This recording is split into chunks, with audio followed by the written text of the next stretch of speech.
ever seen those special TV shows or movies? You know the ones that are so wonderfully unintentionally bad and bring you so much joy and captivate you, but for all the wrong reasons. Well, buckle up, Busters, because we here at B-Watch Rewatch absolutely live for these underdog gems. And now more than ever, it's important to take a break from the hard stuff. Come join your fellow B-Watchers as we escape from the chaos of life in our hilariously unhinged community. So please, allow us, Colin and Cadence, a sibling duo that shares a passion for such cinematic excellence, to take you on a wild ride through all the TV shows and movie plots you never knew you needed to hear.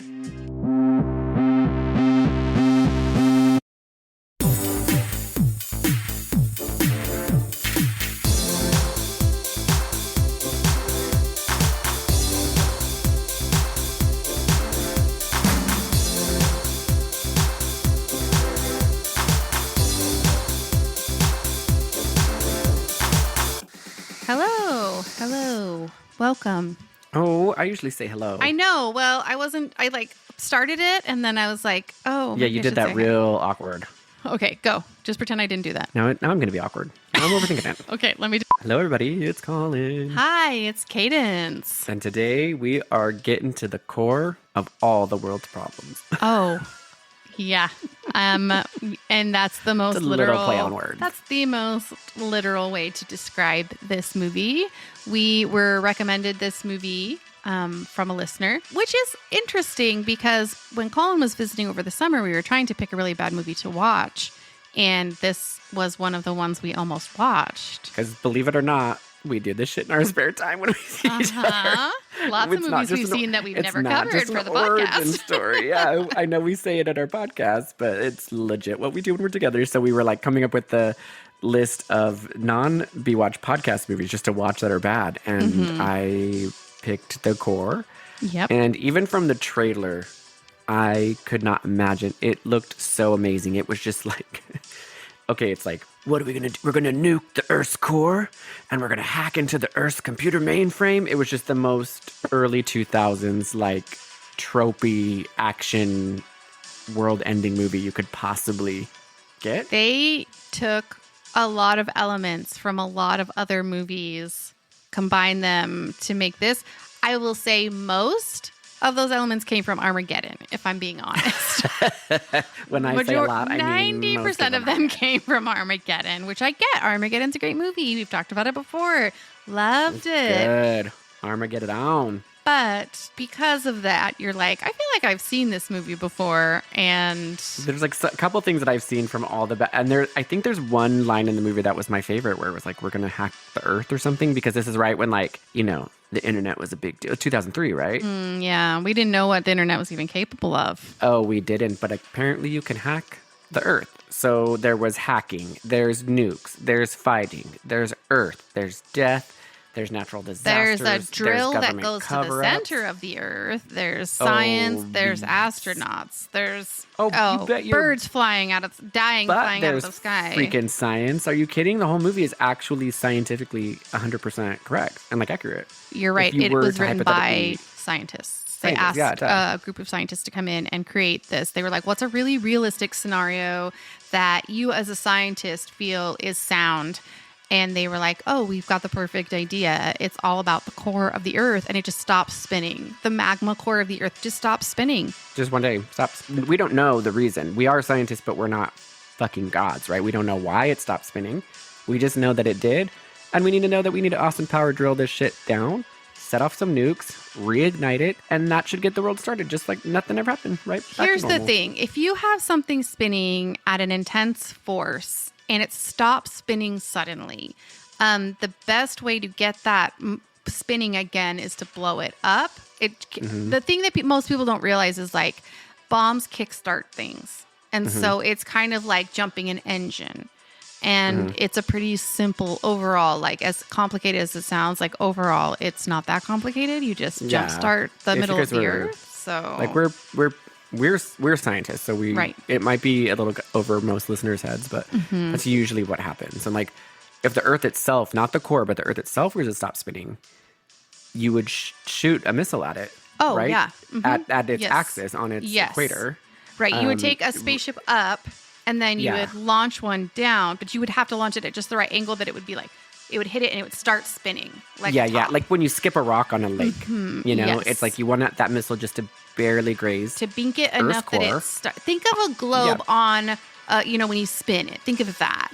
It's like you would want it to hit it enough that it starts spinning and then it resets and you're like, okay, now we're good. We're spinning again. Yeah, exactly. So it's a pretty simple premise, all things considered. It's pretty simple. We don't even need to begin to get into the layers of the earth and how far it is down to the middle of the earth and all of that stuff. We don't even need to get into how hot it is or what kind of missiles or what we're using. Because it's not relevant. Yeah, it's not.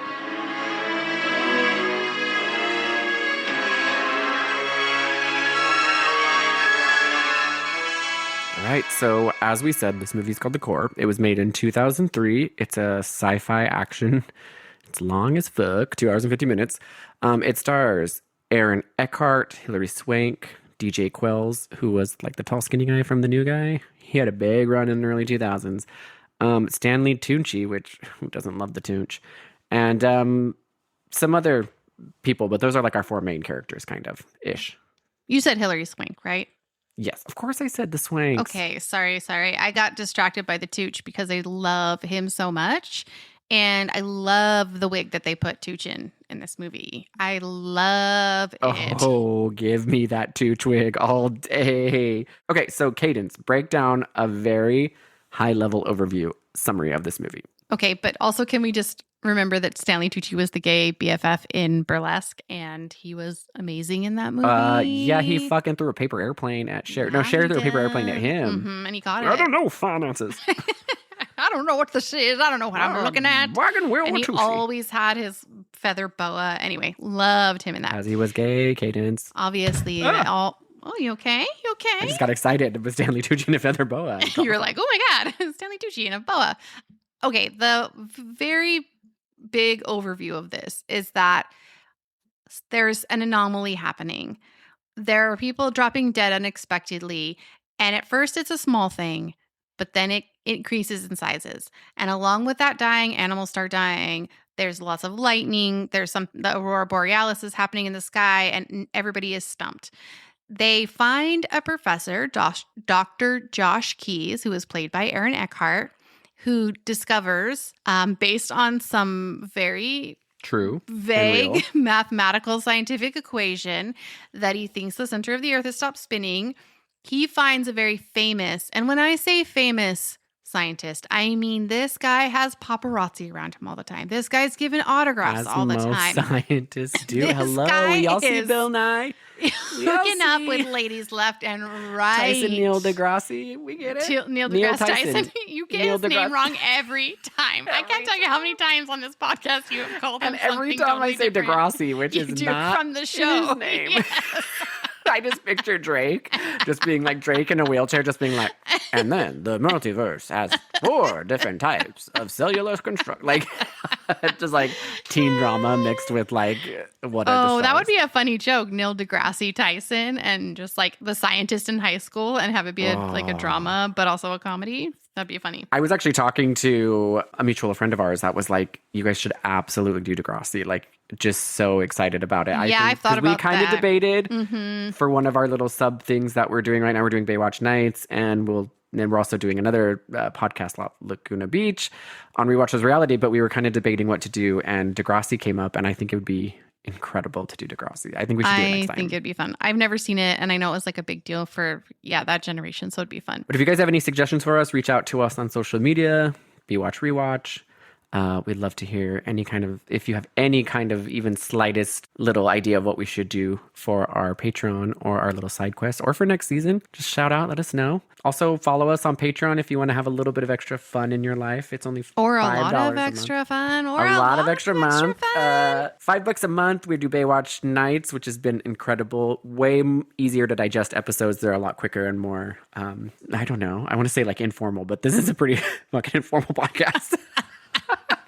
We get very dressed up PBS. For these, and it's very well produced. It's a whole thing that we do. No, they're just shorter because the episodes are only 40 minutes. We love them so much. They're usually anywhere between 40 minutes and an hour, depending on the subject matter, because sometimes it can be very intense, but they're a little bit shorter than these. And some people, I don't mind long podcast episodes, but I get some people don't always love them. They're not crazy long, but I feel like we find a happy medium. So yeah, they're a little bit shorter, but we already have 12 episodes there. So $5 a month. Not only do you get a new episode every week, but you also have 12 episodes already there ready for you to listen to. So it is fun. And it's been fun for Patreon because I don't ever do the Patreon thing, but it's like definitely because people are, I guess, weirdly, they're like, it's fun to like interact with them on a more personal level. Yes. Yeah. And it's like it's a weird like such a little thing, community and people also, are leaving comments that like someone left a comment the other day about being horned, which is like an inside joke that we've had. But I love having those conversations and seeing it and just, I don't know, it's fun. I like it. Yeah, it is fun. So back to the plot. So Comrade Zimski is the character played by Stanley Tucci, and he is the very famous, womanizing, just absolutely universally adored, constantly has people following him, scientist. And Dr. Josh Keyes teams up with him to then tell the government, hey, bad news, the core of the Earth has stopped spinning. We're all going to die. The Earth is going to burn up. And then the government's like, no. We actually have a plan. We're going to assemble the greatest minds that the Earth has to offer, and we're going to solve this problem. And so that is what they attempt to do. Have you ever heard of a high-level overview? Like, okay, you know what that is? Knew as soon as I started talking, I was like, he's going to give me shit about this. When in I my say defense, high you freaking hijacked level. the whole conversation and started talking about this other movie and the Patreon, so I got thrown, okay? In my defense, But we've done this two other times. Where I'm like, give a high-level overview. My high-level overview on the core stop spinning. We got to figure out how to reignite it. Okay. You're like more of a mid-level, very detailed, not full thing. Mid-management level, okay? You know a lot, enough to tell other people, but was it Morbius when I was like, give a high level, and it was 6 minutes later, and you were like, but the bats are actually creating some kind of system in his blood. So, and I'm like, oh my God. Because I was like, okay, picture this. We're in Greece. Yeah, it's a sunny day. We're at an it. orphanage. And I was like I was giving you the flashback from the beginning of the movie. I was like, let's you start a high level overview with picture this, we're in the south of France. It's just like every time Cadence says long story short, oh, get in, hold on to your hats. It's going to be a long story. I can't do it. I cannot do it. Fair enough. So that was my high level overview of the core. It was a good one. It was a good one, but you know. Now you have enough basic information to really feel like you're stepping in to this experience fully educated about what is to come. So you're welcome.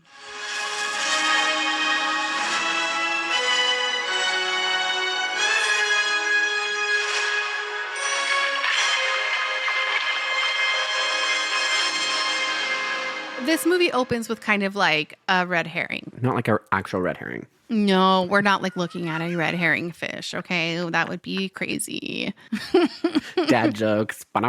We're in this like, these are like venture capitalist office. Everything's glass, everything's stainless steel, clean lines. You have these three people in suits, and they're sitting in the lobby like, are you ready to go do this? We're about ready to make $30 million, bro. They're so excited. Boy. One of them, his watch stops, okay? And you think like that's not that big of a deal, right? But it is a big deal because when they go into the office, he's like, all right, guys, we're going to be rich. And then he drops dead. He immediately drops dead, face first onto the table that is in the conference He was room. too excited about making $30 million. He was way too excited. Okay, so then you go outside and the camera pans outside. It's an Earth Day festival, which just a subtle nod to the Earth, The irony. Earth Day. And all of a sudden, some of those people have also dropped dead. And there's one guy like being dragged around a merry-go-round, just sadly while the kids are on the merry-go-round. It is unpleasant to see. And then for some reason, there's a bunch of Hare Krishnas with their robes and their ponytails also running around chaotically. It's just really setting the stage that something's going on. I was like, oh, it's a very small little area that this happened in, and I thought it was a budget constraint. I was like, oh, they're trying to tell you like there's chaos everywhere, but it's only showing you these couple blocks. But no, it really was like a 12-block radius. They explained like it's a very concentrated electromagnetic event. So, oh yeah, it's science talk. We wouldn't get it, but it just concentrated to that 12. Where are we? We're in LA. No, we're in Chicago. Okay. Then we go to the University of Chicago and we see a guy lecturing, and this is Aaron Eckhart. And I don't know if you know this, just as a side note, but he was raised Mormon and he went to BYU. I just haven't seen him around in a while. Like, I know he was in the new Batman movies, but I don't know anything about this guy. Love you, Aaron. Don't know anything about you. Love what you're doing. Don't know anything about what you're doing. Love Keep making movies like the core. Yes. And that's the thing. He usually does make decent movies. But anyway, this was not. A lot of people in this movie, you guys, are great actors. This was just a terrible thing all the way around.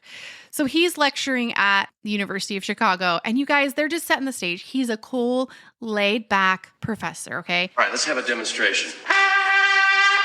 All right, Mrs. Limestone. Being a big softie, loves walks in the park, bedtime stories, big romantic, loves Chet. I can't play Chet, but I'll see what I can do. Watch the oscilloscope. All right, here we go.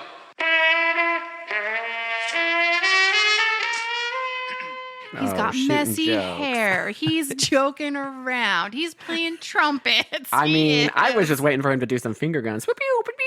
He was like Mr. Cool The Earth guy. is cool. He's Neil Tyson DeGrasse. Neil deGrasse Tyson. Neil deGrasse Tyson, cool. Mm-hmm. Yes. God, I'll get it one day. And so he's in the middle of playing a trumpet at a big block of limestone when two guys with big black coats come in and they're like, Dr. Joshua Keys? Maybe. Yes or no, sir? The first one.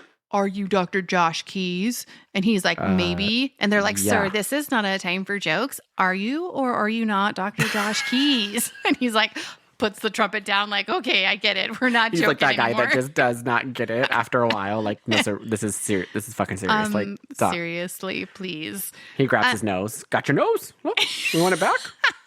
You want it back? How serious is that? Oh, got your nose, little guy. They're like, sir. Sir, seriously, this is fucking real. Guys, what's going on? We don't know, sir. What do you mean you don't know? Your security clearance is higher than ours. I have security clearance? We're just here to bring you to your jet. I have a jet?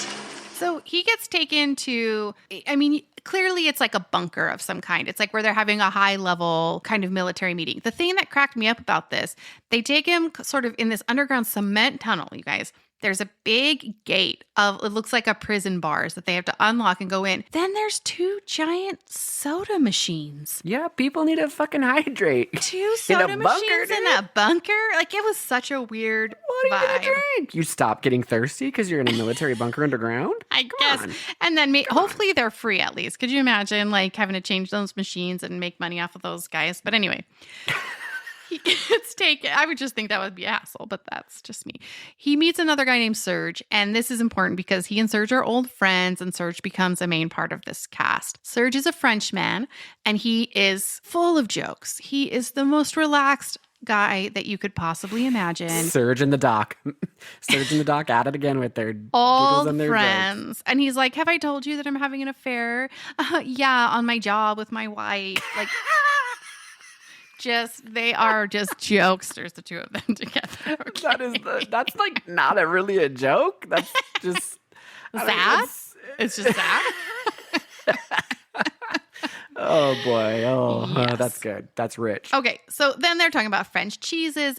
They're in this big empty 'Cause warehouse. He's French. Yeah, so he loves cheese, obviously. I'm surprised he didn't pull out a cigarette and a glass of wine and start full going for that trope. I'll tell you who does pull out 1,000 million cigarettes is Stanley Tucci's character. He is a nonstop chain smoker He's in this. stressed out, dude. The fucking core of the Drives earth. me nuts. has gone out. That's how you know he's extra cool. He's always smoking. So they're joking, and then Dr. Josh Keys, like leans back to like laugh his little heart out, and an arm falls off a table, and he's like, "Oh no, we are not in a joking place. This is not a joking place. This is a dead body." The soda machines threw him off. Yeah, They were like, "Oh set the shit, this is tone in a serious. This is really underground weird way. military bunker." Because they were This like, is snacks. no nonsense. And then they're like, "Oh, snacks though. Well, it's if there's a Sprite in the corner, I can make a couple jokes." When it's dire, there's not any sort of soda at all clean lines. involved. You're never gonna see a snack machine. Then you zoom out and there's lots of tables with lots of dead bodies, and they're like, "Oh shit, this is not." Because he didn't see those at all when he walked in. No, they He were was too joking. busy Colin, joking. they were joking. Too busy joking. They You're were right. joking, cheesing, talking about their wives. Like, it was fine. Out of nowhere, this general comes in, General Purcell, who also continues to be a character throughout this. He's like, At 10:30 a.m. local time, 32 civilians, all within a 10-block radius, died. They didn't get sick first. They simply hit the ground dead. Nerve agents? Our first guess, no. They all died at the same time. As far as we can tell, to the second. and they were like, it wasn't a bioweapon. And he's like, that's what I'm trying to figure out. Were they listening to my wife's poetry? Am I right? Does they have to What hear I my would wife talk about love all her feelings? Yeah, I would love it if they would have made a fucking dad joke like that. Just a pile of dead bodies. And they Oh, just, let me guess. They tried my wife's cooking. Am I right? That's about how I feel after she makes her goulash. Goulash. That's a random. I- That's a random you know what? wife dish. Do you know why I thought of that? Because of freaking Serena from Teen Witch. She was making a goulash. Loves the goulash. Oh, Serena. Because Louise thinks it's a spell, and she's like, "Girl, it's goulash. Just take a chill pill." They say we need to be able to give the public a source of like, we need to tell them what this is in an hour. Can you tell me? And immediately, okay, so Josh Keys closes his eyes for half a second, and he goes, They all had pacemakers. Under a minute. Your reputation is well deserved. How does he even freaking know? "Colin, he is a genius. He looks casual. He looks messy. He has messy hair. He makes jokes. He plays trumpets, but he's also Organized a chaos. genius." Yeah, for sure. And so he goes, it had to be electromagnetic. There had to have been an electromagnetic pulse big enough that it like stopped all these pacemakers in an instant. And the general's like, okay, what I need to know is, was this a weapon? Feels like it's more like an earth type thing. I'm feeling like maybe the plants are. Oh no, that's the happening. That's the Oh happening. no, that's a Wrong nighttime one. happening. I feel like there's a wind blowing and like I feel maybe like there's people wind are running blowing and, into like, mowers. yes. No, not that one. Okay, we're different movie. The general just goes like, cool. You don't think it's a bioweapon? That's what I needed to know. I'm going to head out. And he just leaves them in this giant warehouse with all these dead bodies. Got places to go. Basically, the general's like, we thought this was an act of war. It's not. We're good to go. Bye. See We you got later. one opinion. We That's got one all we opinion that says no. needed. That's all we needed. I'm gonna go to lunch, and you guys continue joking in this dead body warehouse in the middle of nowhere. That's a military bunker. No second opinions here. Only Joker opinions. All we needed was two jokesters who've known each other for a real long time, giving us the all clear. So then we go over to Europe because, again, this is like an Armageddon vibe where we get lots of like glimpses of different places around the world. Oh, and because- it's early 2000s, so of course it's the most stereotypical images of Europe. Everyone in France is wearing striped shirts with red berets. berets. They're carrying smoking baguettes cigarettes. everywhere. Yes. Yes. There's bullfighting in Spain. Italy is just pasta. But something strange is starting to happen over to our European friends too. Yeah, because the family's taking pictures and then there's a dead pigeon and the little boy is like, hey, this is a dead pigeon. And the dad's like, hey, now's the time to tell you things die. Life doesn't last forever. You will one day we're die in- too. we're Your in the dead will middle of- also be decaying We're in in little your body. fucking Rome, Italy, dude. There's a lot of dead pigeons. Look around, kid. Right when he's explaining death and life to this child, then a bunch of dead pigeons start falling out of the sky. And then they start kamikaze. I mean, these pigeons are tough. They're going through windows. They are kamikaze Yeah, through glass I- windows. You're a scientist when it comes to like the core and everything. Yes. I'm more of like a animal scientist. Oh, duh. okay, Zoologist. yes. That's the word I'm looking for. Well, I guess bird. What would birdologist be? Bird. I'm a What is- foulologist. Foulologist is definitely the word When for that. pigeons die, they're like arm feathers to the side, beaks out. Let's do this, dude. Like if You we're gonna wanna die look- mid-flight, As we're gonna close die to a mid-flight. bullet as possible. You want to be as aerodynamic they go as possible. straight into like Missile. They go straight into rigor mortis, necks out, beaks, and they're just like, let's fucking take down some humans. It's birdemic. It's birdemic. That's what I wrote in my notes. I was like, this is very birdemic. Even at one point, a bird kamikazes into a double-decker bus, and I was like, that is peak birdemic because there's a double-decker bus in that. Yeah, and don't bring back memories of the bus. It was very because I'm thinking like, I do get that they're falling out of the sky, but like Kaden said, they're like going through windows and stuff, and I'm like, no, I'm pretty sure birds don't. I mean, you'd have to be going at such a high speed and like with concerted effort. And to pigeons get through don't those ever windows. fly that high, and they never fly that fast. To get that much velocity yeah. to like be totally like if it was true pigeons, they're just like on the ledges of tall buildings. They just fall off, and then you'd be like, "Fuck, a pigeon hit me, dude." Yeah, but not in this case. Not in this case. They're going. I mean, and because of this, of course, like cars are running into each other. There's accidents happening. People are dying left and right because of these pigeons kamikazing out of the sky. Chaos. And I'm thinking to myself, no one thinks to just stop their car. No one thinks to just step on the brake. No. Like they are still going all. full speed, trying to keep driving while the pigeon is in the But window. I'm thinking to myself, because the whole time, because I know what's happening, like the core is stopping. And I'm like, I don't think the core, even if it was slowing down to a stop, I don't think like really random, unrelated things would happen at different parts in the world. Mm-hmm. I feel like pigeons wouldn't be the first to go. We all go at the same time. Pacemaker, doesn't matter who you are, what you're doing, we all die at the same time. It's not like, well, first pigeons go up and then land animals and then monkeys start. Like, no, that's not, the core has nothing to do with that. Okay, but you just said I'm a core scientist and you are a bird scientist. True. And I'm telling you, as a core scientist, there's a very specific order to the ways creatures on Earth are affected when the core of the Earth stops spinning. Okay, that makes sense. Yeah, it's a really specific checklist based on velocity, based on size. Mm-hmm. Makes sense. Pigeons will go first. Based on where you're at on the planet because of how far you are away from the core or the poles. Like there's a lot of stuff that is contributing to that. So I'm just letting you know, like, that's not your area of expertise. So maybe just maybe not say anything. So I'll just stay out of it. Shut up. The Fortean Times reported violent bird swarms twice last month in Australia and Japan. How do birds navigate? By sight. No, the long-range stuff. Magnetic fields. Little ions in their brains align with the magnetic field of the Earth. Yeah, what she said. Right? So Josh is back in Chicago being like, something is up. Something is up. He's asking his students, like he has, you know how like when doctorate students, they do like work with their teachers, like their professors intimately as like TAs and stuff. So he tells them, guys, I need you to look up the migrations of birds, any strange animal deaths in the last couple of years. Like I have a list of things that I think are happening. And they're like, this seems like a waste of time. He goes, I will sign your doctorates tomorrow. No questions asked if you do this for me. That is not how that works. I don't. He's breaking all the rules because he needs that data now, and he needs it not found by himself. He needs it found by them because he's got a lot of equations going on. He doesn't have time for that. And so he's working on that. He is writing on a freaking yellow legal notepad. Okay. He needs to write it all out by hand. I love to write things out by hand. I still write things out by hand. I actually really love writing things out by hand as well. I do. I'm saying for his particular equation that had to have taken a very, very, very, very, very long time based on the ending result. And then I'm just going to blow through us meeting Hillary Swank because this movie has decided to introduce her character in the longest, the most epic way possible. Longest she is. Scene.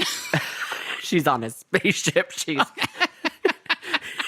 She's got her whole side plot on a spaceship, landing on the moon, landing on Saturn. Like, she's got her own gravity thing going on. But basically, she's a badass who can fly spaceships. I think that's why they need you to know. I think that's why they spent it all the time, because they need you to know that she can fly that spaceship. I mean, you learn the whole interpersonal dynamics of her crew. Like, it is so unnecessarily long. I'm just like, stop, you guys, stop. They're coming back into the Earth's atmosphere, and because of whatever's happening with the electromagnetic stuff, they lose communications with their home base. And because of that, when they get back into communications, they're like almost 150 miles off course. And now they have no idea where they're going to land. They're coming in hot. They're going to land in downtown fucking LA. They don't have another option. They've got like 2 minutes to land. They can't clear a freeway. She's so smart that she, with her own two hands, doing the math on a piece of paper, figures out that they can land in the LA River, which is like, if you've ever seen it, it's not an actual Oh, she fucking, Yes. what is it? What's the guy? Sully Sullenberg. Sully Sullenberg, that Yes. fucking spaceship, dude. And so she gets them to land real smooth. Can you land like a rocket in the Hudson River, like coming that's what I'm down saying. from It's like space? the LA River, you know, like all of the canals in Phoenix? Yes. It looks like a very big version of that. Like they've cemented these giant canals. I've seen Grease Lightning where they do the hot rod races. Exactly. That's where they're doing it. So they landed in there.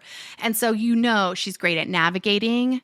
She's great at doing things on the fly. She's a problem solver. All of those things are very important. Lock your harnesses. It's out of my hands.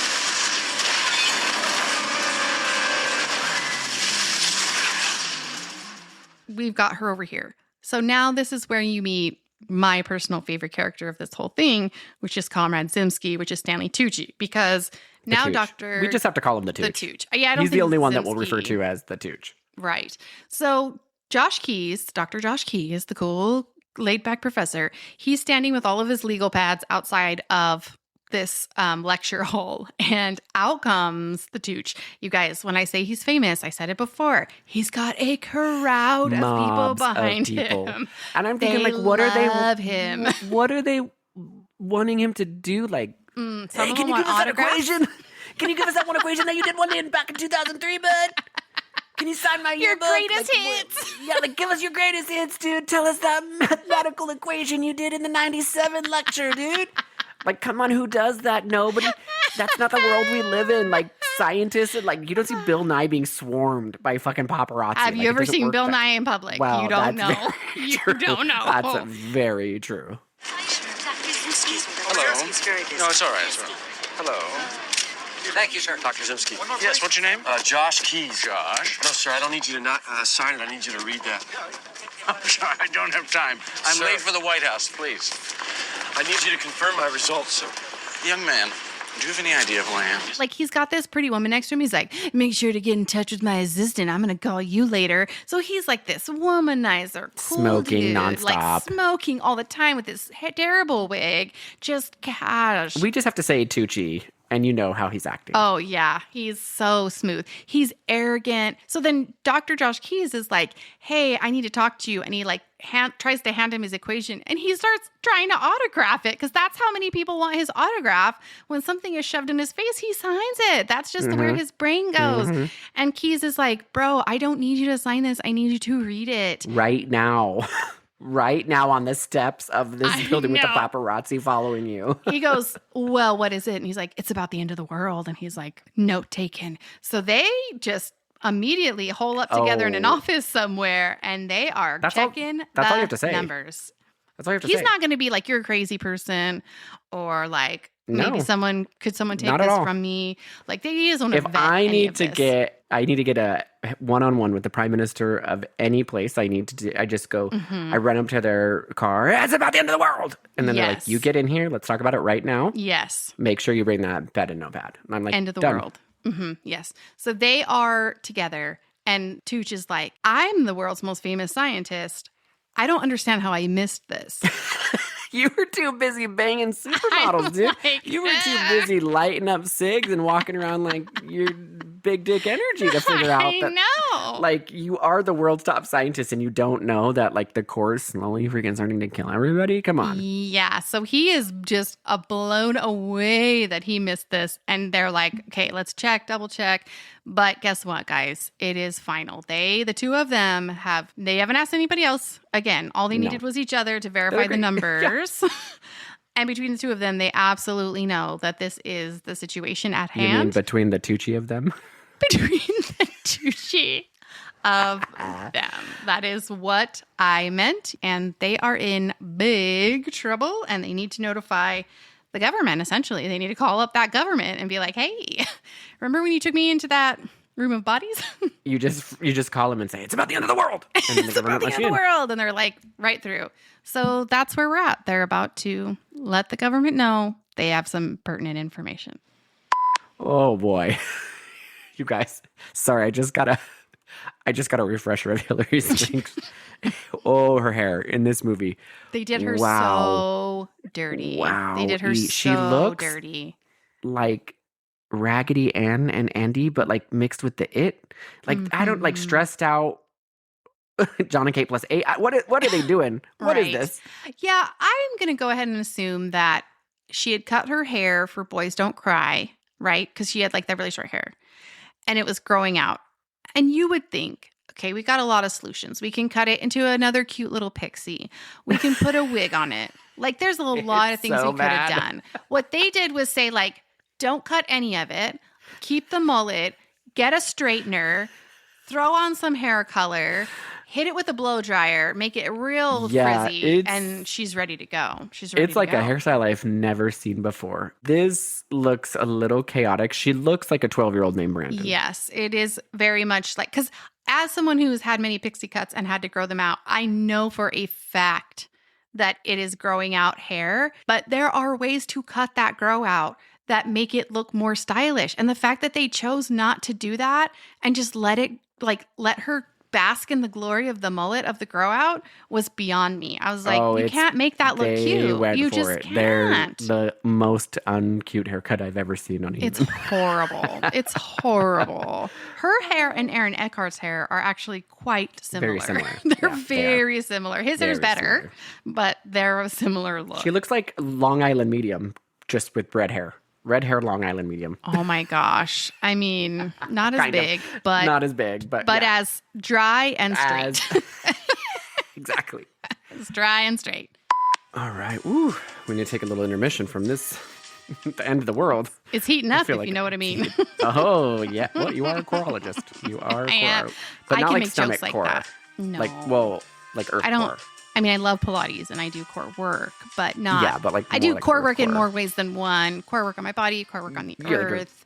Yeah. I think Just all maybe encompassing it's core like when you love scientist. one kind of core, you love all kinds Yeah. of cores. That's kind of how it works. You're hardcore across the about board. cores. Across the board core. You're hardcore about cores, and you've got a hardcore, of course, Oh, because you're hardcore about cores. Look at you go, wordsmith. You're freaking Rhett the Rapper right now. Rat the ridiculous rapper teen witch. Top that. All right. So today, our intermission is a shout out to JJ Watson, who left a comment on our TikTok. And they said, this gave me Mystery Science Theater 3000 flashbacks, and I have subscribed. I really need this kind of humor right now. And so we just feel Oh boy.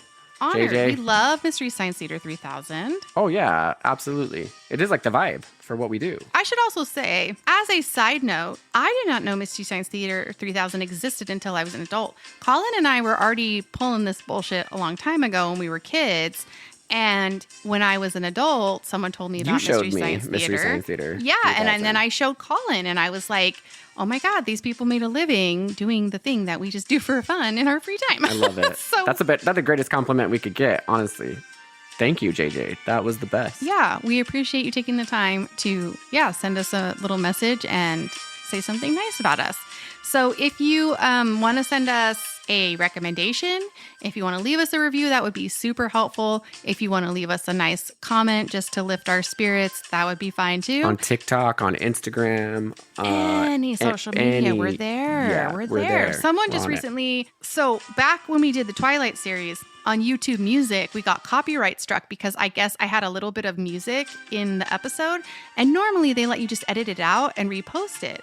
But they immediately copyright struck me twice and took those episodes down. And just recently, YouTube Music let us put the revised episodes online. And someone just recently was like, oh, I'm loving this coverage of Twilight. And so people are discovering it for the first time there. And they're like, this is amazing. And I'm like, you're welcome. We know all the lore now. We're Twilight heads, and ask us any questions because we know all of the answers. Cool story, bro. And then, Wow, cool story. let me tell you a story. Okay. Well, I don't know if you know how YouTube works, but you can't use copyrighted material. When you make a video that has You're giving copyrighted another material, shout out to somebody else on YouTube Music, and we just gave a shout out to JJ, dude. What are you I'm doing? wasting all the shout Don't take away from JJ's shout out time, okay? You're This right. is their time to shine. You're right, JJ. You are the primary shout out of this story, and I need you to understand that. You are the number one shout out of this whole experience. You're the core of our week. You are the core shout out. And then also, as per usual, we've got our Patreon going. We got Baywatch Nights happening. Every week you get a new episode there. We've got Laguna Beach happening over on Rewatch Does Reality. We're covering those for the first time, and that's just on a separate feed. It's still free. It's the main podcast feed, but it's just separate. So join us over there and join us everywhere. The more the merrier. We're having a great time. We're not good at this. The end. Okay, bye. Back to the core. Okay, so we have brought in that giant spaceship safely. Great job. Oh, and she saves everybody's life, thinks on her feet, instantly gets reprimanded and kicked out of the Space Force. Yeah. I was like, okay, cool. I The thought they general would be comes like, up. He's like, you know what? manually saved solve everybody. this problem mathematically with a freaking pencil and paper while traveling through space at 3,000 miles an hour. But And looking no. damn good doing it with your frazzled hair. But they kick her out. They're like, bye, which didn't make any sense. It really didn't.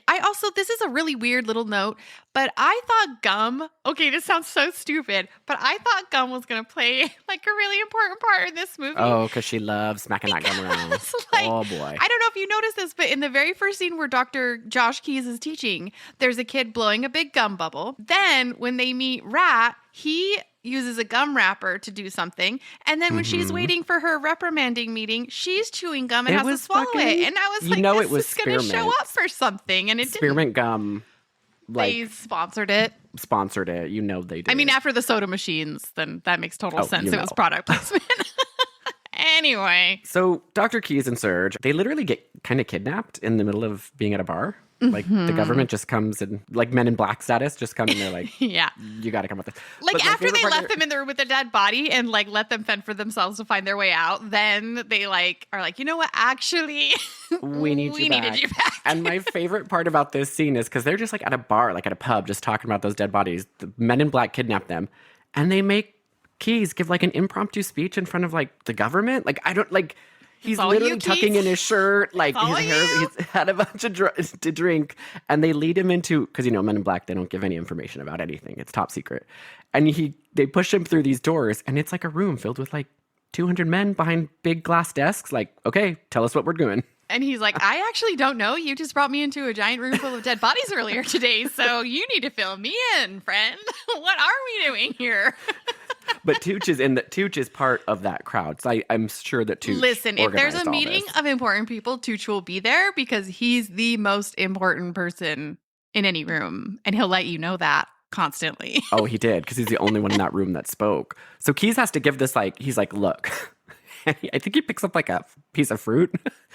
And he's Oh like, my God. I was it like a peach? cracking up. He thinks he's giving this like really powerful mind-blowing. speech about what would happen without the atmosphere of the earth. And so he's like, does anybody have any air freshener? And he like just puts a peach on a little, what's it called? like a skewer. Like, Yes, where is a the skewer. I How could did they not- get a skewer in this office? Exactly. It is a military office, and there is a cooking skewer. Puts the peach on the skewer, grabs the air freshener. Zimsky needs to help him for this part. It's a two-man job for this part. Yeah. Because he's holding the peach, but then Zimsky lights the air freshener on fire, and guys, they roast the peach, and they're like, that's going to be the earth. in Yeah, that's 3 basically months." it. They do it in like a bunch of science talk, but the idea is, like when the core stops, that's what's going to happen to the earth. Because you guys, I don't think they knew the science of this. I'm a core expert. We discussed this already. I'm a core expert. I know the science of it. Essentially, guys, when the core stops spinning, electromagnetic things go crazy. The earth turns into a microwave. The atmosphere disappears. The sun cooks us. But it's it a whole all thing. happens in like a process. It doesn't happen at once. It Right. just chooses, right? It like progressively destroys the earth, like one city at a time on one side of the earth. Because there's like little patches of like microwaving spots. little by Yeah, little. we saw that earlier with the pigeons, and so and later on we'll see little spots of little things happen to different people, but not the whole world at once because the core. Well, you're a core scientist, you know how it works. We don't. Oh, need to I get know. into it. I think the one thing that I was trying to get clarity on, and if you heard this, correct me if I'm wrong or if I heard it right, but I feel like they said in 3 months we'll be back at the Stone Age, and in 3 years we'll be done. Like the Earth will be fried. Yeah, So- I wrote in my notes 3 months because they only have 3 months to basically stop Yeah. it. But I'm thinking if the core stops spinning, you guys, you're not going to be at the Stone Age. The Earth is destroyed. There's no Stone Age. That's all what done. I guess what I was confused about. I was like, I guess that like we'll not be able to use any electricity, but people will still be alive for a little while before they all burn up. But Literally, anyway, the they have a oceans very will short boil. amount I of don't think time to people are solve gonna this problem. Yeah, the point is, I don't think so either. 3 months. And so this is where they come up with the plan of the movie. They're going to fucking go down to the core, reignite that shit. Drop a bomb in the core. Drop a big old deuce bomb in that core toilet. Mm-hmm. Because they have only 3 months, they've obviously got to get going really quick. So this is where I was a little confused, and please help me understand. They go I'll to do my meet their friend out in the desert, right? Braz. And his name is Braz. Hello, Braz. Dr. Brazelton, I see you know Dr. Zimsky. Yeah. All right, Braz. 20 years in the desert makes you a prophet and a martyr. Look, we're here about your legendary ship. Okay, I'm combining high-frequency pulse lasers with resonance tube ultrasonics. If you've ever seen ultrasonic waves break up a kidney stone on the Discovery Channel, it's the same deal here. They're like, we know the guy that's going to help us get to the core. Come meet Braz out in the desert. They fly out there. He's like, oh, cool. I've been working on this machine that just kind of makes holes in the earth. Like, completely unrelated to the core going out or anything. This is what I'm doing in my spare time. I'm making Yes. these machines that burn little holes through the earth. So They can go coincidentally- through sandstone. They can go through granite. Oh, they can and go they through show us. anything. Oh. He's got lasers. He's got crystal powers. He's got solar powers. He's got everything. But my point is was he just making that in his spare time on his own? Like, what was his, that was what was his also end my game? question because you would have to have so much money to do that. So much money. Also, are you planning to just take a trip to the core? Like, why are you building these machines in the desert, dude? my guess is that it wasn't intentionally made to go to the core. It was like, how can we get through rocks faster? How can we maybe build tunnels faster? How can we maybe make caves faster? I don't know. You know what? I don't think think good the core was old-fashioned the end dynamite. result. I think good old-fashioned dynamite is just the best way because this seems like a lot of time, energy, and scientific. It's like all science stuff. Right. But it just literally like, and then a hole is created. Doesn't tell you how deep or how far. And then he has a couple other ones that burn through different elements of the earth. So you could be right on that, but it feels like just stick with dynamite. It's been working just fine. Tooch goes, well, have you thought of a shield? And he's like, oh, I thought about that. Because they had to like think ahead for something in the movie. So then he puts a little mouse in a special little box made of something special. And then he burns the hole around it. And the mouse is perfectly fine. And you're like, that's my okay, favorite point. okay. So they're going to put that shield around these guys, I think. I think they're going to use Braz that. in the desert just happened to build, coincidentally, on his own time, happened to build all these perfectly needed things for this mission to be and who's accomplished. funding it? Because Nobody he knows. needs funding for this stuff. And then you also learn there's a beef between Zimsky and Braz because Zimsky stole like all of Braz's research and became the famous rock star scientist that he is because of it. And so that's like another underlying situation. Like Braz is a genius, clearly, and he's just like sitting in the desert making these tools that are Yeah, worth he's the billions mad and billions scientist. of dollars, and nobody knows about it. It's all secret. And so it just happens to be exactly what they need. And they're like, well, what if we needed you to make something that would dig to the core of the earth? How much? Oh, he says 12 years. And they're like, make it 3 months. And he's like, that's impossible. And then I wrote in my notes, not with money. If you pay someone enough, they can miraculously create They can miraculously have the machinery that doesn't supplies. exist yet.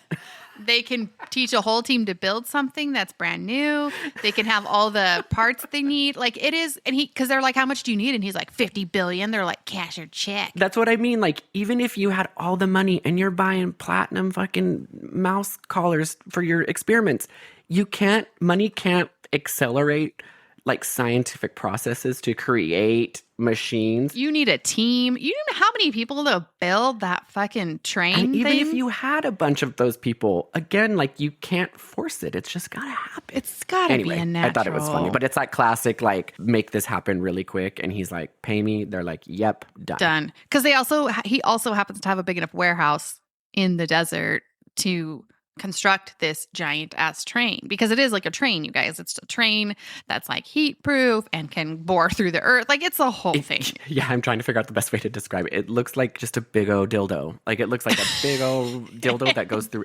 everything. It kind of does look like a dildo. Maybe a dildo with like attachment segments so that it can bend a little bit. Yes. Because it has like the It's joints that in rabbit.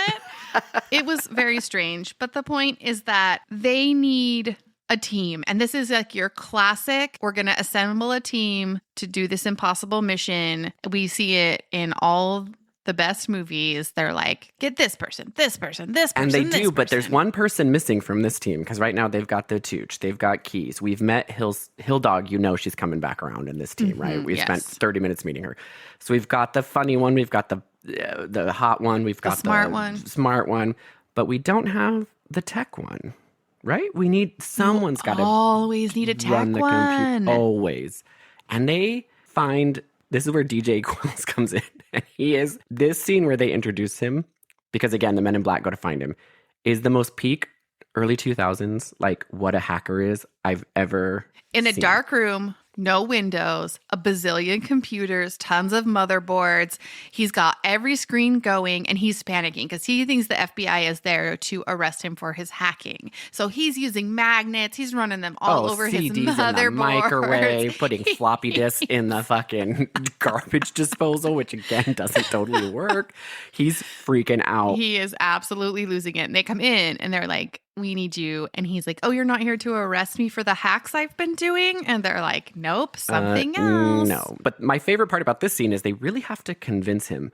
Like, the world is ending unless you help us. And he's still like, well, what is it going to be? What are you going to do? You have this? And I'm like, dude, why are we going about this? There were two things about this scene that I loved. One was that they're like, we need you to hack the whole internet of the whole world and make sure no one finds out what we're doing. And he's like, that's what done. I said. Hack the planet. That's my favorite line in this whole movie. Rat, we got a big problem. A lot of people are gonna die. We need your help. What kind of help? Information control. We need you to control the flow of information on the internet. You're dreaming. Nobody controls the net. Could you?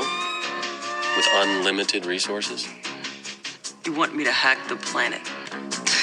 He wants me to hack the planet. You're asking me to hack the planet? If that isn't peak, Because nobody 2000s. quite understood what the internet did or No, was or the they power of it. didn't. So they're like, yeah, if you're really a smart hacker, like you can hack the planet. You can totally keep things off the internet, right? Like a bunch of boomers writing this script. Like, yeah, that's how the internet works.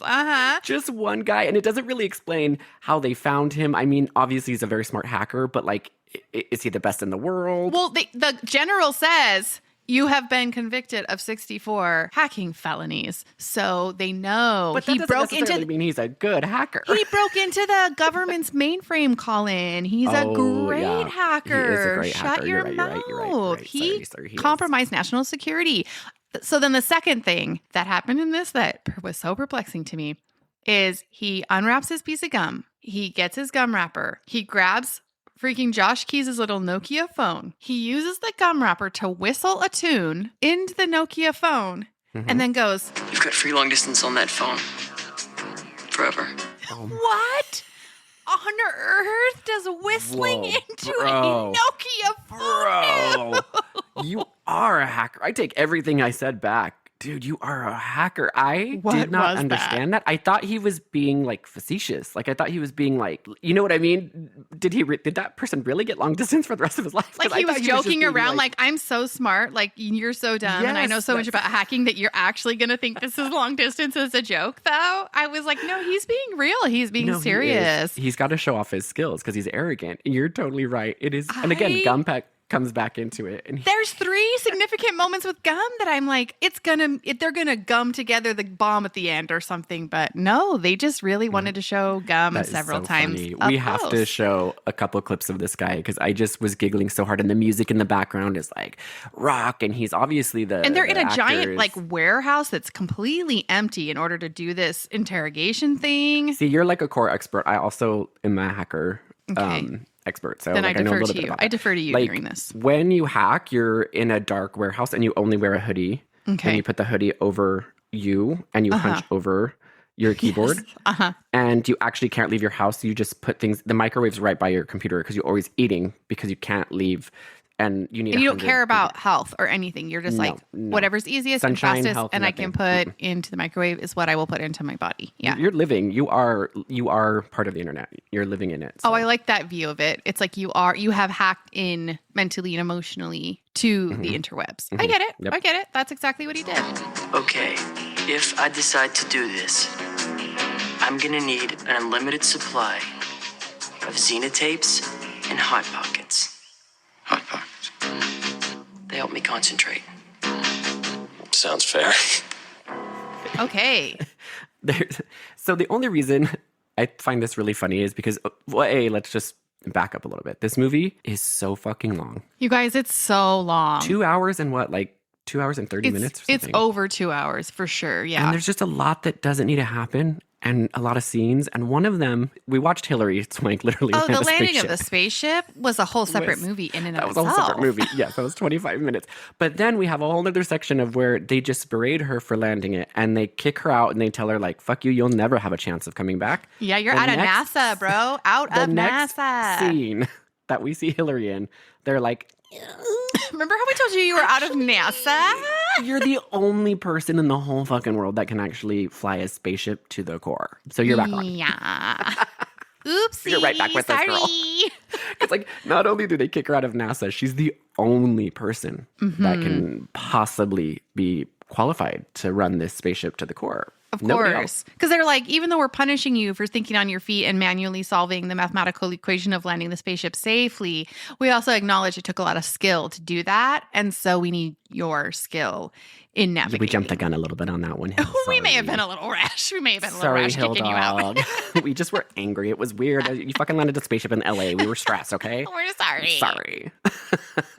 So now we've got our team. Mm-hmm. Now we've got we've got Hill Dog. We've got Keys. We've got Tooch. We've got Bob. We've got Black Man in the Desert. Brazzy was his name. Braz, yes. And we've got Hacker. Rat, which his name is Rat. And the writers did him dirty with that name. I feel like that was a They knew personal exactly. attack. Yeah, they knew I feel like that was a exactly what they personal were attack doing. on this particular person DJ calls, but that's just my opinion.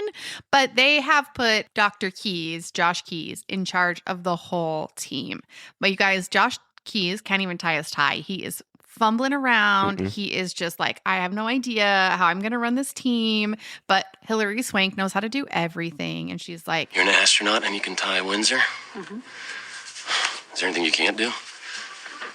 Not that I'm aware of. I think we should just call her Hill Dog. For some reason, I just want to call her Hill Dog. Hill Dog knows how to do everything. So it sets the precedent that from the second they meet each other and she ties his tie, that there's like a little spark between them. Oh, you don't know that. Anytime anybody ties a tie for somebody else, it is full Horn Central. Oh, absolutely. Horn Central. That is For exactly. all you listeners out there, if you have a crush on somebody or you want to, just go tie a tie on them. Bring a tie in your bag all the time just in case, because you never know when you might need to just like spontaneously tie a tie to impress Do you know how to tie a tie? them. Because every movie I've ever seen where someone is tying a bow tie or a tie, it's pure sexual tension and they're going to Yes. get it on. time. Yes. It is a dead giveaway every single time. Don't know when that started.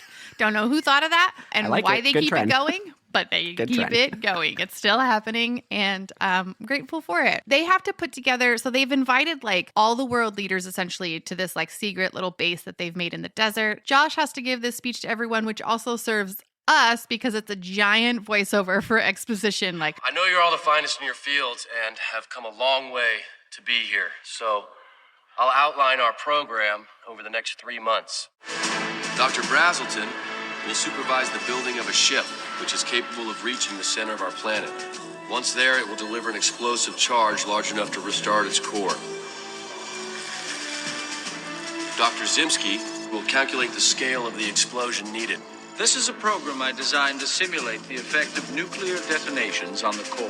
If my calculations are correct, a tiny nudge in any direction will force the core back into its normal flow. What's a tiny nudge in planetary terms? About 1,000 megaton, give or take. Tops, because any more than that would create a core instability. We're going to have to build this thing in the desert. We're going to have to do it in this amount of time. It's going to have to get to the core in this amount of time. It's covered with a coating that keeps us from melting at the core of the Earth. Oh, and it's montage. It's montage of us training. We're in the we're testing out the suits. We're giggling. We're tapping each other. We're burning holes. And it's like, whoop, we messed up on this one. And then, oh, we fixed it, laughing, all while he's expositioning in the background. Not only is Keyes the genius who's leading this team, he also built an entire giant MRI guidance system for this giant middle of the earth dildo thing. And I was like, who has the time, dude? You're 3 training months, constantly. Cadence. You're He's got building this 3 thing months. nonstop. And you're also building an MRI machine.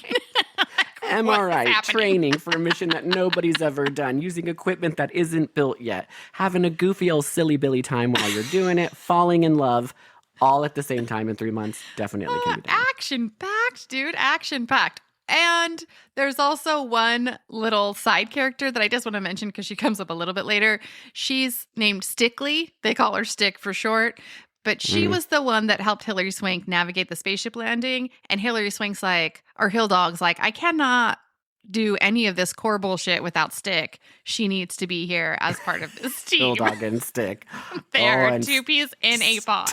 Stick runs the show back on Earth, you guys. Well, I guess they're all on Earth. I keep On thinking they go to the space, surface but of they're Earth. Yeah, on the surface of the Earth.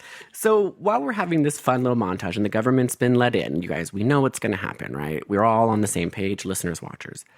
And you kind of forget that the Corps doesn't have time for training montages. No. The Corps has fucking stopped. It does not give a shit about any of this good time up above, we'll say. And all of a sudden, you guys, Rome, just lightning, lots of lightning comes. Lots of and lightning. I don't know if you know this, but when lightning strikes like stone, like 2,000-year-old stone buildings or whatever, they blow up. Like, I don't know, did you know that? Because they're incendiary. There's old, like when the stone buildings sit for a long time, they acquire flammable gases that over time, just like a diamond builds with pressure, the gases in those stones turn into combustible gases. And so it's like anytime there's an open flame, spark, electricity, they will just explode. Yeah, So- it's and like into a million little pieces. They don't just like, so when lightning strikes, it's like boom. Like you And probably they have shatter. 10 zillion pieces of the Colosseum. But my favorite part about this is like the way they start Rome blowing up, which is really, we're amping up, the world is starting to end. People are just chilling out, you guys. There's 3 months left in the fucking world before it dies. And people are at the pub watching a soccer game. Like they don't have a care in the world, right? They don't have a care in the world. And I'm like, you think if the earth was like gonna be gone in 3 months, you're not going to be hanging at a pub just laughing, giggling. Like, you'd be hardcore prepping and with your family for the rest of... This was my question as well, because I had that same thought. I was like, why is no one worried? Then I thought, well, maybe the government, because they hired the hacker to hack the internet, right? Because they were like, we can't let anybody know what we're doing. And so then I was like, oh, the hacker has been employed to keep everybody from knowing what's going on. There's no even chatter about it online. There's no NSA. Early 2000s had no NSA. I was just like, one hacker. Even if he could hack the internet and keep all references to this thing out of it, he can't hack the sky, and the sky is going crazy. There is lightning constantly. So you would think people, even if they couldn't see it online, would be like, have you noticed how lightning is blowing up everything around us all the time now? That seems weird. There's a news anchor that's like, Rome just fucking blew up, guys. Like, Rome is like, the news still exists, like reporters and stuff. And I was thinking the same thing. I'm like, these people are chill as little cucumbers as these things are happening. This plan is decaying faster all the time. It's just the start.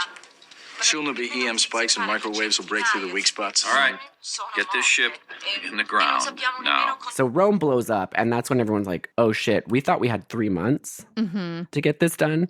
We better get The down there. The Corps does not have 3 months. They don't have a right? timeline. The They don't Corps have a is like timeline. now. Now is when Get you're it done doing now. it. Things have really ramped up. They just blow right past this, but somehow this giant ass ship with 100 megatons of nuclear bombs has been transported to the ocean to like a launching pad over the ocean. So they did build the launching pad on the ocean. Yeah, like the guy literally, Braz or whatever, showed that he can just like make holes appear in rocks. Why didn't they just go straight from there? Colin, if you were not paying attention, Tooch said, I chose this specific place because the Earth crust was very thin right here. It's going to be easier to get in. Oh, duh. Of course Tooch knew that. Of course he knew that. I'm so dumb. But there's the downside, which is because it's so thin, there's lots of underwater earthquakes. So they hit a snag the second they make that descent. They're like, oh, wow. You would have thought Tooch would have been like, is it worth it? The crust's a little thinner, but we might get hit by enormous boulders right out of the gate, which they do. But you know what? Zims is never wrong. Tooch is never wrong. So it is what it is. But I'm just saying it does not start easy and it does not stay easy as they journey to the core of the earth.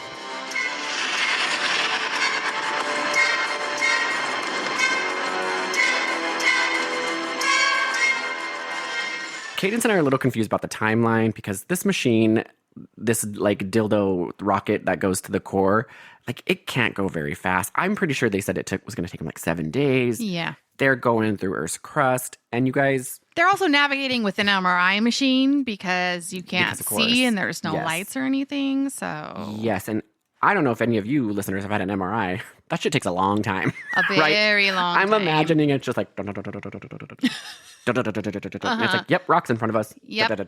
And there was also like kind of lasers involved, but you don't really know how. They just thought maybe that would sound Keys is a good. genius. Just let him just do let it go. So they're making their way through the Earth's crust. And you guys, they didn't design this dildo rocket to go through like empty space. No. So when it starts like kind of floating, they're like, shit, they're free falling. And they free fall into a beautiful crystal field. I mean, we're talking 10-foot giant crystal shards, right? Yes. And then they get out and they're like, what the? I think a crystal falls on their ship. Yeah, because they they imagined this giant humongo dildo ship just crashing into a crystal field because it's gone through empty space. So it hits that hard. It hits the ground hard. And so at that point, some of the crystals get jammed up in the equipment. So now they can't see where they're going. Like some of their equipment's not working. Their cooling system's not working and they're going to burn up. Oh, God. We're doing a journey to the center of the earth thing because it's like, you think the Tooch, the brilliant Tooch, would have known. Because, well, they get out in a crystal field and basically they're like, we're in a geode. But you guys, this geode is gigantic. Oh, imagine. Imagine like 100-mile diameter geode that they're in the middle of. And I'm like, you don't think Tooch would have known that the Earth's part of the Earth was the... Well, maybe they did, you know? Maybe they did. Well, at one point, someone asked him something and he goes, well, science is just everyone's best guess. We could get to the middle of the earth and it could be cheese. We're all just doing our best. Oh, I love the Tooch. And he's absolutely right. He is absolutely right. We're all just women doing our best. We're all just doing our best. So this is where we have our first, like, you know, the team is starting to dwindle, if you know what I mean. We have our first fatality. We didn't mention this, but Bob, who was in Hill Dog's very first spaceship movie that was the beginning of this whole thing, he was her captain. And I guess when she brought Stick along to help guide the mission, she also said, I'm not going to do this without Bob. And so Bob came Stick, and Hill along Dog. Bob, Stick, and Hill Dog. to be the captain or whatever of this team. And so Bob is important, but he's also the first person to meet his fate. He's important and the first person to meet his fate because he does the most stupid thing you could possibly do. So they finally get this part of the crystal off the ship, but right as they do, you guys, hello, there's been a breach in the geode's shell and now lava's coming through it, raining down. And so there's this like river of lava and I'm not getting too much into it. I was like, a waterfall of lava seems so weird and really dangerous. Intense. But yes. Whatever. And he goes out, Bob basically goes out to check on Keys and Braz to see if they've finished what they need to do to get the ship running again. And they have finished. And they're going inside the ship like, we've finished, let's go. And Bob's just like out there celebrating like, yeah, dude. Yeah, fucking you guys rock. No pun intended. No pun intended. And then he just falls in. I had this question. He just falls right into that lava My and boom. Personal theory, because his nose started bleeding first. So my personal theory, and it's not very clear, is he gets impaled. Like, because there's a burst of lava. And I was like, I think one of the crystals might impale him or something because his nose starts bleeding before he falls in. It's very weird. You're right. Something happens But maybe right the before. editors forgot to put that scene in because Yes, because he all doesn't I'm have saying anything is he in just him falls back. when he falls in. Yeah, And he so I just was like, falls why back. is his nose bleed? Like, I the was whole like, thing this- was so confusing. It was the most unnecessarily stupid death that you could have, but he's got to be the first to go, right? Yeah, he We know does. what's going to happen here. Boom, crystal shard possibly, or he just tripped and fell in lava. Yes. But With the I'm nosebleed. thinking, He just coincidentally had the nosebleed. when that it's all happened. his fault, dude. They were in the ship. They were ready to go. You were just out celebrating. It's kind of on you, Bob. Also, if you think about how pitch black the center of the earth would be, not an ounce of light. Not Cadence, an lava. ounce of Lava light. is- Not an ounce of light. Lava is... It has a glow. It's a system. bioluminescence. Duh. Okay, It creates its own okay. light source. And crystals, too, Because are it's shiny. Like, reflecting if you off shine a of- tiny little light, Okay. yes, it creates this whole, like, mummy tomb I see. situation where the Okay. light just reflects and the whole thing opens.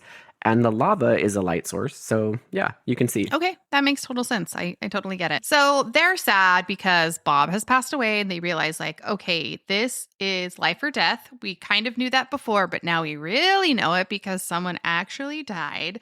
And it starts getting a little tense. And I giggled because I literally wrote, they are not burying through lava because they go straight into that lava.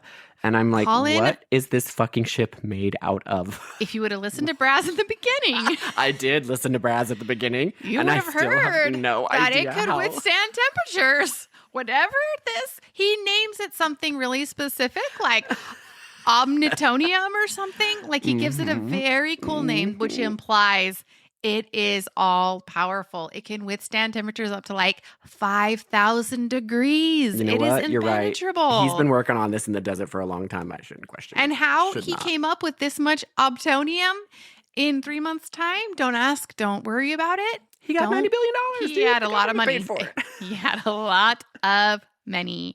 So anyway, they somehow are able to travel through this. I combine the crystals in a tungsten titanium matrix at supercool temperatures. That's what did the trick. What do you call this material? Well, its real name has 37 syllables. I call it unobtainium. The unobtainium will take the heat and the pressure and transform it to energy, which in turn reinforce the shell of the ship, you see. So the hotter and the deeper she gets, the stronger she gets. Theoretically. Theoretically, yes. We're going to kind of, again, as we've said, this movie's long and boring, and the scenes stretch out for too long. So we're going to go through that classic. You guys know what happens. We get one team member picked off at a time, right? Right. The next one to go is fucking Serge. Keyes' best little foreign friend. They were His little buddies to joking the buddy. end. Only reason I'm bringing this up is because Keyes is pissed, clearly. But it's that classic thing in a movie that I love but also hate, where it's like, no, save my friend because I'm good friends with them, and the rest of the world could potentially die. Right. But save this person because one you know, person. this one person. You lose Versus, context like, there for a minute. You do. I mean, you're emotional. I get it. But like, if you're in a situation like that, I think you gotta like prep yourself. Like, oh, if Someone's my friend going to have to dies, die. Like, yeah, am I someone's gonna ready have to do die. that? Like, should I really get so mad at people for my friend dying when it saved, like, I don't know what, 8 billion people on Earth or whatever? So, yeah, Yeah. it's that classic thing. And he fights with Hill Dog, you guys. He's yelling at her, screaming at her. She's like, you couldn't have made this call. Oh, he's mad. And then he storms off. And then the next scene, she's like, are you guys ready to go? And he sits behind her, buckles up, and he's like, yep. Yep, let's do this. Ready to go? I'm all buckled up. Let's head out. That's that mentality you have to have, Keyes. If you know you're going down there, you gotta have that mentality the whole time. Don't lose your cool. Dr. Keyes, Right here. deep Earth, we are green and good to go. They are encountering many problems. Let's just say that. On Earth, though, that's not doing so hot either. Those microwave pockets in the ozone layer are getting bigger and bigger. We see the oceans are boy. boiling. Bridges are melting. Golden Gate Bridge snaps in half because, again, when things get super hot, especially like metal, like they don't melt or anything, they like snap because Yes. the heat actually creates like a mini explosion that is a clean cut. Well, my personal favorite inconsistency with the science in this scene was there's a guy on the Golden Gate Bridge sitting in his car, okay? Yes. His window is down, okay? His arm is hanging out. Yes. The ozone layer microwave hole is making its way The ocean's boiling, you guys. Okay, The fish are bubbling up, fully fried and Yes. cooked. So these rays of sun / microwave rays are bubbling the entire freaking ocean.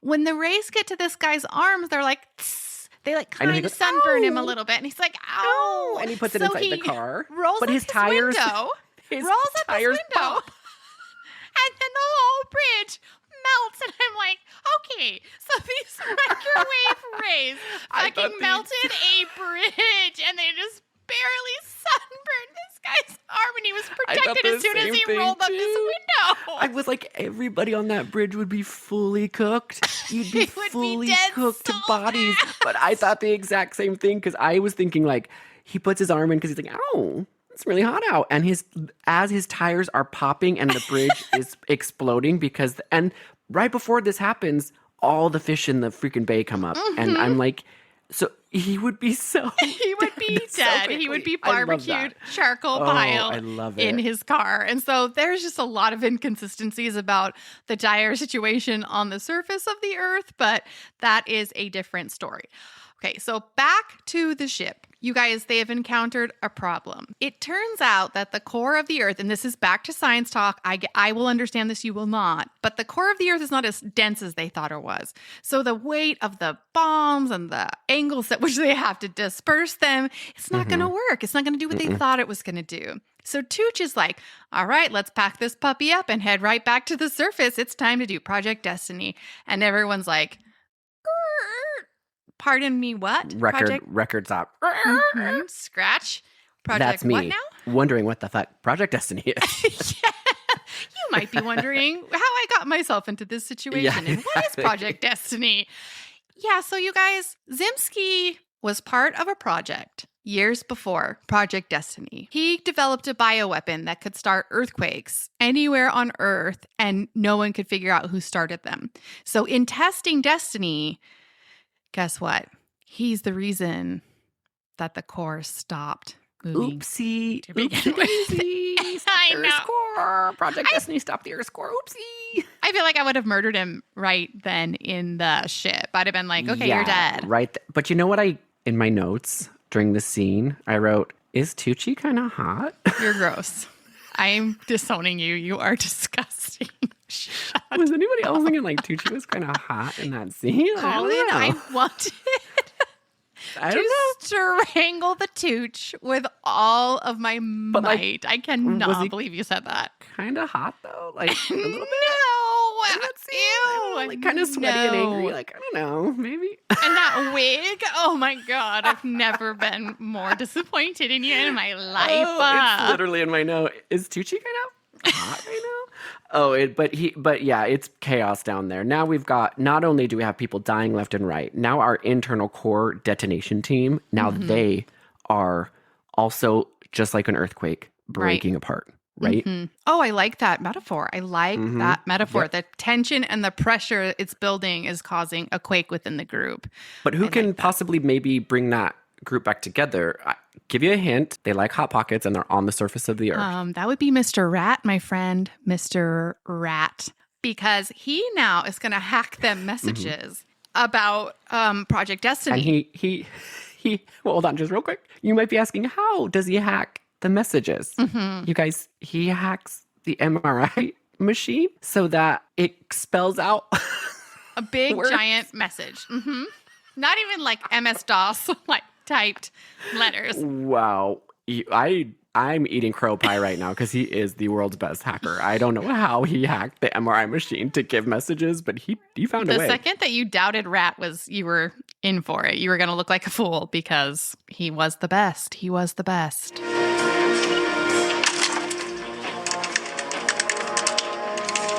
There we go.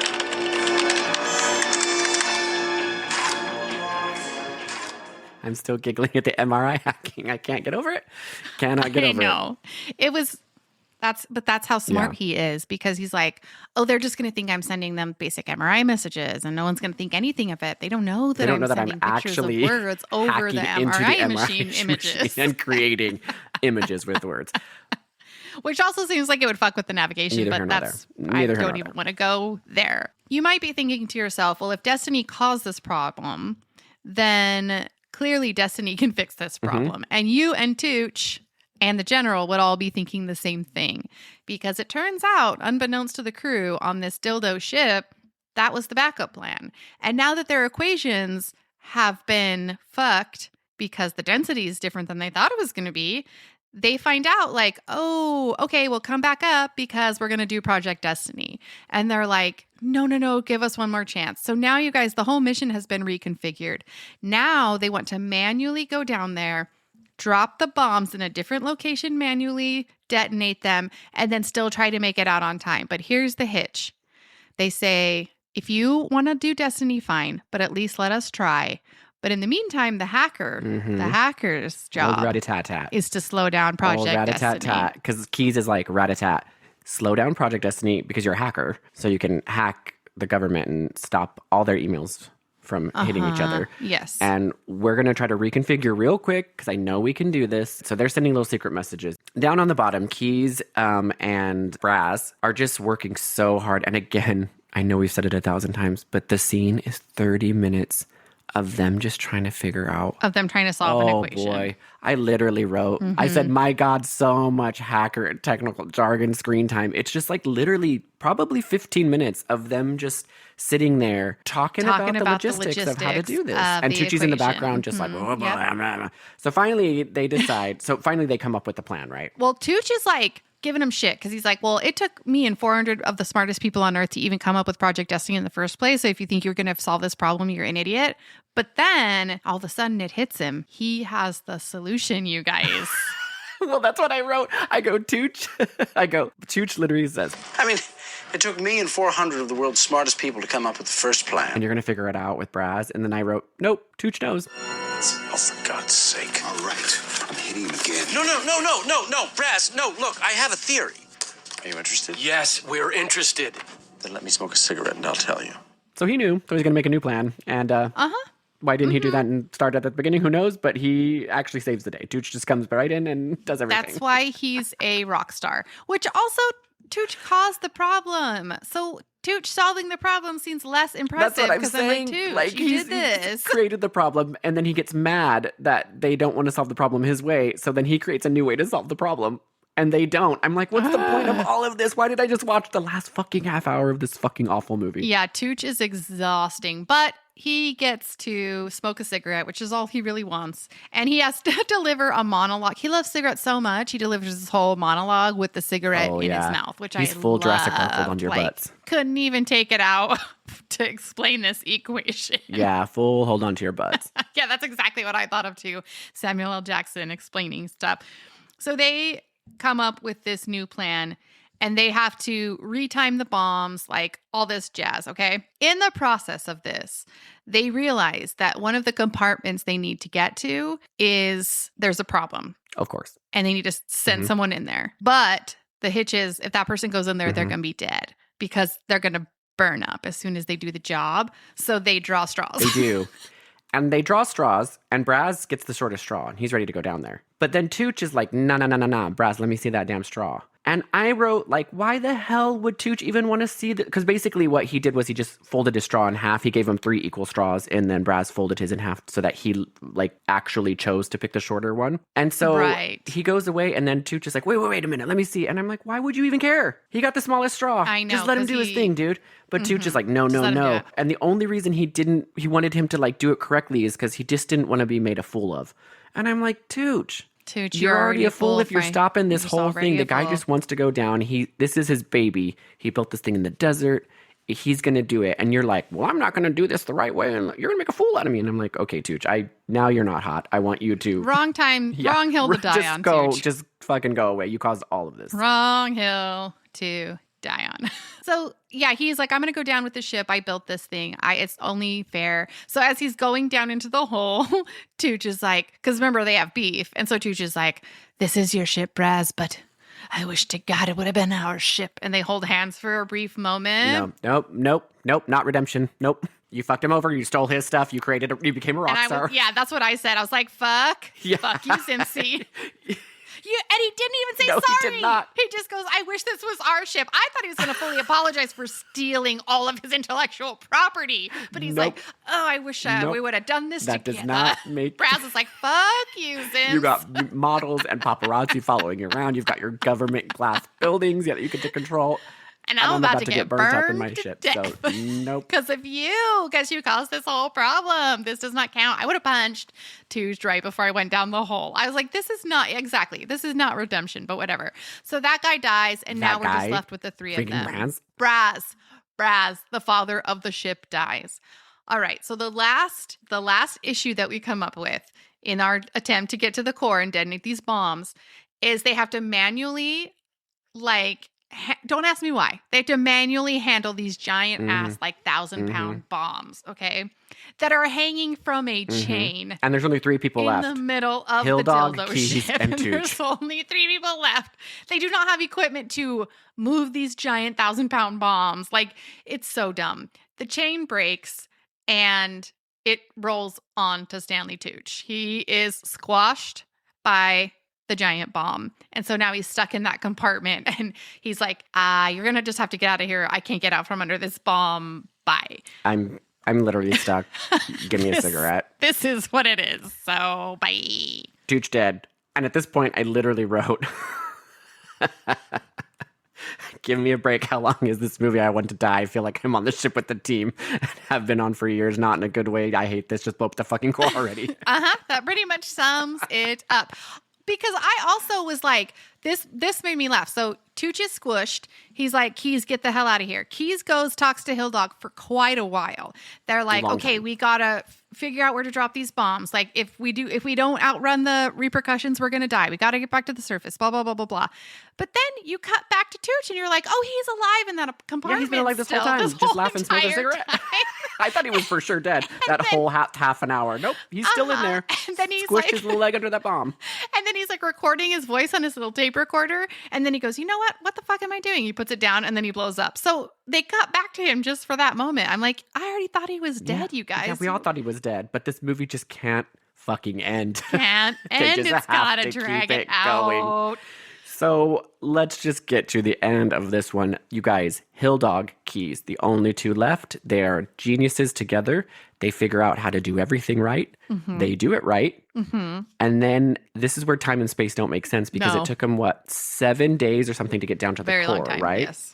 And then this is my favorite part of the movie. At the very end, they get out of the core, right? They pop up at the bottom of the ocean. They're in the ocean, yeah. And as they pop up in the bottom of the ocean, come out from the crust, on the bottom of the screen, it just goes 4 hours later. That was their way of just you know what? Don't worry about the 7 days that we told you about. Don't worry about any of that. Bombs. I'm like,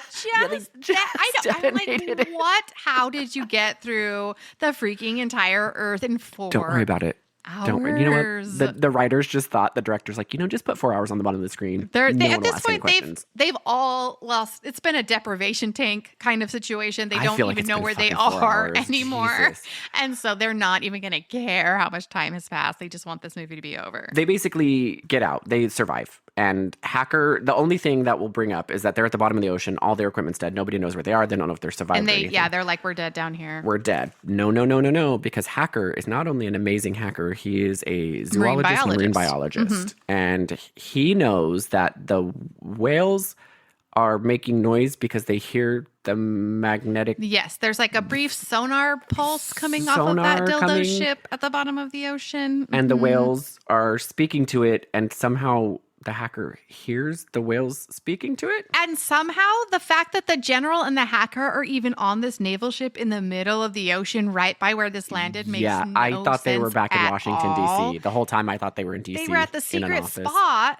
Yeah, they were at the bunker, like in the desert. So how they got here, I don't know. But you see all these whales just like circling in one spot, and you hear like a voice. It was totally a Baywatch Nights move where you just hear a voice over the radio going, "There's a bunch of whales. They're circling at a spot. This is really weird, but looks like maybe there's something down there. There's whales don't usually do this." And the hacker is just screaming like, "Oh, if whales are there, then they're down there." And you guys, they get them. They save them, and the world is happy. They and haul up that giant ass ship. Real fast. And there is like a brief thing where you're like, okay, well, what about the destruction? But there is a brief moment where there's like a well, they call it a shockwave. And then Hacker goes, oh, it's the shockwave The Earth is healing itself. But there's also one important thing. As they're coming up, Hill Dog says, what are you doing as soon as you get off the ship? Because there's spots open at NASA. And Keyes is like, I'm going back to my class because my students need me. And Hill Dog goes, you know what really makes me mad? That Zimsky, Tooch, and Braz and Serge or what, Bob, they all died, and no one's going to know why. No one's going to know they were heroes. And Keyes goes, unless somehow the information gets out, it gets leaked. And she's like, that would be a shame. So you guys, who leaks the information? Oh my God, you guys, I'm pretty sure the fucking world is going to find out that people went and reignited the core. I don't think the government, like, movies always think that because we're American, like, we can control the world. Like, America It's very egocentric. Like, nobody has any other technology. Exactly. Like, Rome got blown up, everything's gone. But, like, because the USA tried to hide the US, like, no one else is going to know about it. You guys, they will know about it. Like, why would... Like they would beyond know. Bridges the Earth collapsing, beyond boiling the Golden Gate fish, Bridge snapped in half and people died. Like, yes, they're gonna have questions. We're not that dumb. We're gonna be like, what the fuck's going on with the Earth? And they're eventually gonna have to be like, they don't have to tell them that they did Project Destiny. They can just say like, yo, it's totally natural. The Earth's core stopped. We sent people down. They're heroes. They restarted it. The Destiny thing can still be a secret. Yeah, keep the Destiny thing a secret. Exactly. Like, why would you keep these heroes a secret? Give them a fucking plaque. I just wanted to say that as Rat is this is the very last sequence, as he's at an internet cafe, being a hacker with a hat and glasses to leak the information, he opens the file, and the file's called unsung_heroes.doc. Oh, God. And then he just presses a button, and then you just see it like web out and go all over the world. Yes, because that's how the interweb works. That's how the web works. That's how the web works. I'm a hacker. So you know what? They're not unsung heroes after all. Everybody knows, thanks to Rat, he was the true hero of this whole movie. But yeah, that's it. Rat was the true hero. I hated this movie.